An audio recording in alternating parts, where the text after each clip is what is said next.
आज हम दो इंसिडेंट्स की बात करने वाले हैं जहां पे एक तरफ राहुल गांधी जी को हमारे इंडिपेंडेंस से एलर्जी हो गई है और उन्होंने हमारे देश के खिलाफ ही युद्ध छेड़ दिया है। We are now fighting the BJP, the RSS and the Indian state itself. वाह भाई वाह, लगता है कि अब कांग्रेस का जो पंजा छापे वो खुजाने के अलावा वॉर का सिंबल भी बन चुका है भाई खुजली है भाई खुजली है, ये कभी भी होती है, ये कहीं भी होती है। और दूसरी तरफ सिद्धरमैया जी ने एक IAS को ट्रू सिटिंग का पाठ पढ़ाया है।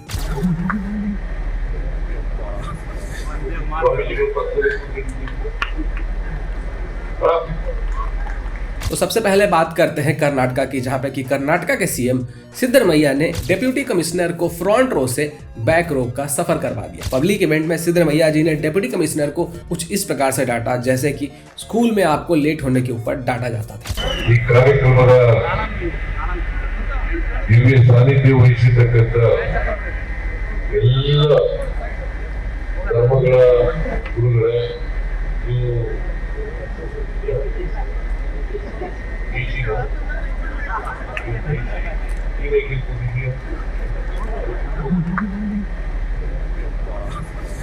ಸ್ವಾಮೀಜಿಗಳು ಪಕ್ಕದಲ್ಲಿ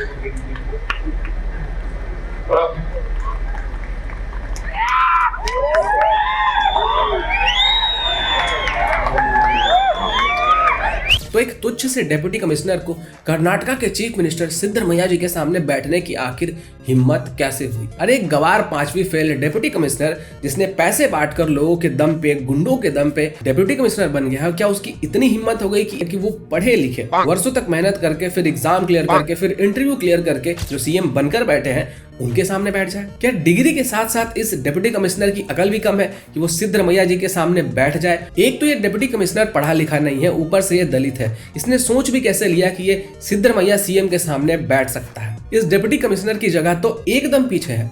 और आप लोगों को भी देखिए कि वो लोग भी हुटिंग कर रहे हैं जब सिद्धरमैया डिप्टी कमिश्नर को डांट रहे हैं। और इस चीज से एकदम साफ पता चलता है कि सिद्धरमैया जी एकदम ट्रू नेता है, जो लोगों की बात सुनते हैं और उनके डिमांड को फुलफिल करते हैं।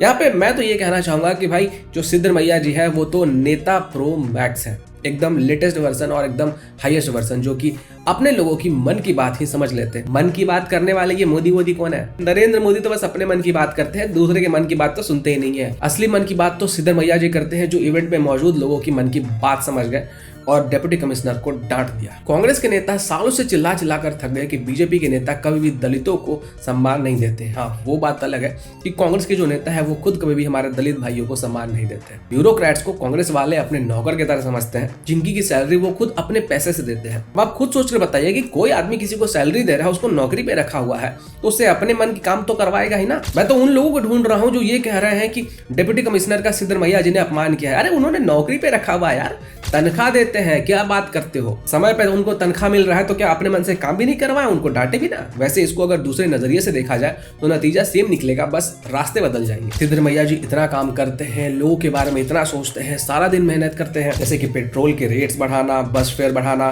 खटाखट फार्मर्स तक इलेक्ट्रिसिटी ना पहुंचाना, मूडा स्कैम में जमीन वापस करना। तो इतना सारा काम अगर कोई नेता करेगा तो वो थकेगा ही भाई। और अगर वो थकेंगे तो भाई उनको बैठने के लिए सीट चाहिए, वो भी फ्रंट रो में, क्योंकि पोडियम के नजदीक तो फ्रंट रो का सीट ही होता है। कहां वो पोडियम से दूर जाकर किसी सीट के ऊपर बैठेंगे? क्या पता वो एजेंसीज के चार्जशीट के डर से बेहोश हो गए तो। और इसीलिए सिद्धरमैया जी एक डिप्टी कमिश्नर को वहां से हटा रहे थे कि तुम यहाँ पे क्या कर रहे हो, तुम यहाँ पे मत बैठो, जाओ उधर जाके बैठो। वैसे ये वाला जो लॉजिक है ना, वो मैंने बेईमान टोला में रहने वाले भीमरासन के 3 लॉज ऑफ गरियाने से निकाला है। तो अब हम लोग बात करते हैं राहुल बाबा की। RSS के चीफ मोहन भागवत ने कहा कि राम मंदिर बनने के बाद हमें ट्रू इंडिपेंडेंस मिली है। तो राहुल गांधी जी इतने एक्साइटेड हो गए कि उन्होंने RSS और बीजेपी पे वॉर डिक्लेयर करने के साथ साथ पूरे देश के ऊपर ही वॉर डिक्लेयर कर दिया।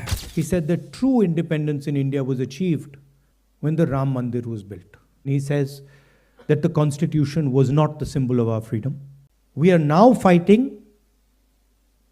the BJP, the RSS and the Indian state itself. वाह भाई वाह, लगता है कि अब कांग्रेस का जो पंजा छापे वो खुजाने के अलावा वॉर का सिंबल भी बन चुका है भाई खुजली है भाई खुजली है, ये कभी भी होती है, ये कहीं भी होती है। खुजली है भाई खुजली है, खुजली है भाई। मोहन भागवत ने कहा कि इंडिपेंडेंस तो बहुत पहले ही मिल गई थी, लेकिन वो प्रतिष्ठित नहीं था। वो प्रतिष्ठित तब हुआ जब हमने राम मंदिर कंप्लीट किया। स्वतंत्रता थी, प्रतिष्ठित नहीं। क्योंकि भारत स्वतंत्र हुआ 15 अगस्त को, तो राजनीतिक स्वतंत्रता हमको मिल गई। हमारा भाग्य निर्धारण करना हमारे हाथ में है। हमने एक संविधान भी बनाया, एक विशिष्ट दृष्टि जो भारत के अपने स्व से निकलती है, उसमें से वो संविधान दिग्दर्शित हुआ, लेकिन उसके जो भाव है उसके अनुसार चला नहीं। लेकिन भाई राहुल गांधी को क्या पता, उनके लिए तो इटली से लौटना ही ट्रू इंडिपेंडेंस है। वैसे मैं तो कहूंगा कि अभी भी इंडिपेंडेंस प्रतिष्ठित नहीं है, क्योंकि अभी काशी और मथुरा बाकी है। जब काशी और मथुरा हमारे कंट्रोल में आ जाएगा तब मैं इसको और अच्छे तरीके से प्रतिष्ठित मानूंगा। वैसे राहुल गांधी ने खेला तो खेला है भाई, मानना पड़ेगा। ये इतनी जल्दी स्क्रिप्ट सोरोस ने लिख के दे दिया था क्या? कौन बोल रहे हैं, पर शक हमारे हैं। मतलब बीजेपी आरएसएस के साथ साथ इन्होंने इंडियन स्टेट पे भी वॉर डिक्लेयर कर दिया है। खैर छोड़ो, इसी बहाने इन्होंने अपनी मंशा तो बताई कि इतने दिनों से ये लोग क्या खिटपिट कर रहे थे, कौन सी खिचड़ी पका रहे थे। ईमानदारी के लिए मैं राहुल गांधी को 10 में से 10.25 नंबर दूंगा। और इसीलिए मैं कह रहा हूँ कि राहुल गांधी अब वो पप्पू नहीं रह गए, बल्कि राहुल गांधी अब पप्पू से चतुर पप्पू बनने के राह में निकल पड़े हैं। तो राहुल गांधी ने तो अपना इंटेंशन क्लियर कर दिया है, साथ में उनको कांग्रेस के राजमाता का पूरा समर्थन भी प्राप्त है और सोरोस चाचा का स्क्रिप्ट तो रेडी है ही। अब देखना यह है कि आप लोग कब सचेत होंगे। बाकी कुर्सी का खेल तो चलता ही रहेगा। कभी डिप्टी कमिश्नर को फ्रंट रो से हटा दिया जाएगा, तो कभी हमारे देश के नेता हमारे ही देश के खिलाफ जंग छेड़ देंगे, और ये तरह की चीजें आपको कहीं और देखने के लिए नहीं मिलेगी, हमारे देश के नेताओं के अंदर ही मिलेगी। नमस्कार।